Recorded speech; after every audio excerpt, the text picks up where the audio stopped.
Chucky, my favorite good guy. Hey, what's up guys? Today I will be ranking all Chucky movies. Technically there are a total, but personally I only count 7.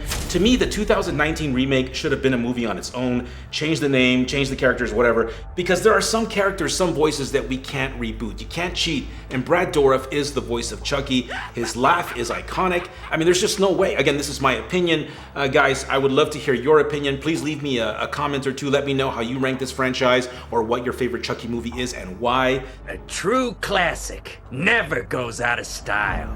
So with that said, Chucky is one franchise that I rank and absolutely love. In order, 1 through 7, the first Child's Play blew my mind concept-wise. I was so fascinated. The idea that a serial killer could transfer his soul into a good guy doll, so fascinating. I mean, who comes up with this stuff? Growing up, I wasn't allowed to watch horror movies or anything rated R, so because of that, I was easily frightened, easily traumatized, so I kind of just avoided, horror movies overall. When I finally got around to it, the benefit to waiting, being a little older, 1, I got to binge the first 3 Chucky movies back to back, and 2, I could really appreciate the story and the characters on a deeper level.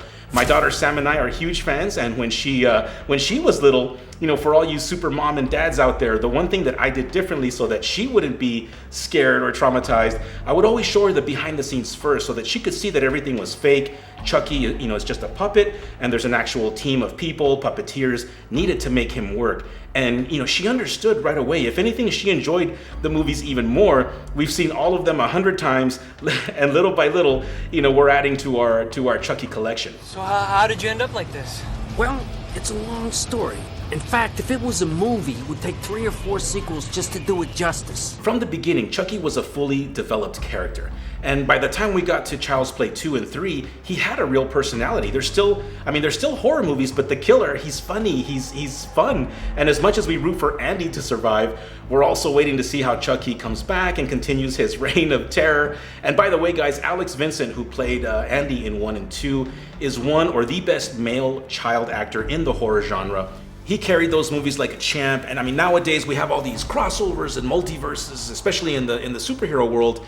And at that time, I was already thinking crossovers. I was like, how cool would it have been to see a young Alex Vincent, a young Andy, with Danielle Harris's character Jamie in Halloween 4 and 5. Those are my favorite 2 child actors of all time, and to see them together in a horror movie, whether they're up against Michael or Chucky, I just thought that would have been so epic to see. So Child's Play 1, 2, and 3, classic Chucky, I love them all. Initially, there was some talk about changing Chucky's voice, Brad Dourif's voice, for the second one. However, fans and the production team felt that the voice was too iconic to replace, so he was brought back, and we can all thank the heart of Damballa for that, right?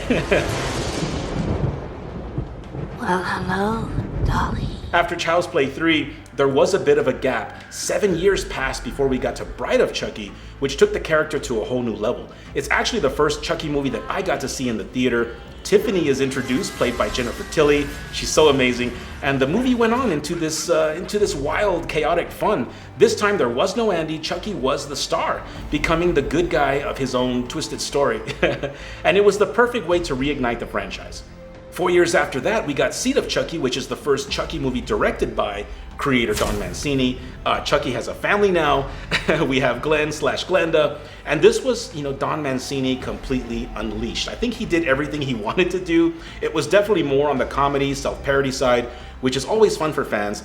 I loved it, but it had an overall mixed reception, causing the series to take another break, which took almost a decade. In 2013, Don Mancini reignited the franchise once again and brought us Curse of Chucky, where he did try to go back to the darker, more suspenseful tone. Fiona Dwarf is introduced, who is actually the real-life daughter of Brad Dourif, and she was awesome, super talented. It was a good movie, but I just, things got a little too Mancini, too fast, by the time we got to Cult of Chucky. And this is where my critique comes in, respectfully. With Curse of Chucky and Cult, I felt like it went full-on Mancini too fast, too soon. Same with the recent TV show. It started off great, but it does the exact same, and it goes Mancini crazy, too fast. Respectfully, again, this is just my opinion, but to me, I felt like we lost a little Chucky, classic Chucky that we all love.